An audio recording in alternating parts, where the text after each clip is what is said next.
December 17వ తారీఖున అల్లాడ రమ్య అనే ఒక మహిళ వచ్చి పోలీస్ స్టేషన్లో తన భర్త అల్లాడ నాగరాజు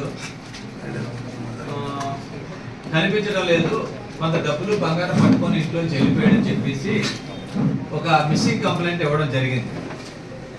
ఆ కంప్లైంట్ మీద పియ్యపాలెం పోలీస్ స్టేషన్లో ఒక మిస్సింగ్ కేసు, నాగరాజు కనిపించట్లేదని చెప్పి కేసు నమోదు చేయడం జరిగింది.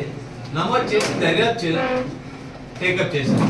ఈ దర్యాప్తు చేస్తున్నప్పుడు మనకు తెలియవచ్చిన విషయాలు ఏంటంటే, ఈ నాగరాజు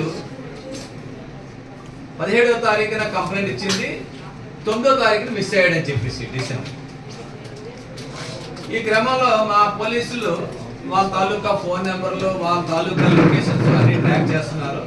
దట్టు అప్పుడు ఈ దర్యాప్తు చేస్తున్నప్పుడు తెలియవచ్చింది ఏంటంటే, ఈమె అంతవరకు కొన్ని రోజుల ముందు వరకు K2 కాలనీలో నివాసం ఉండేది.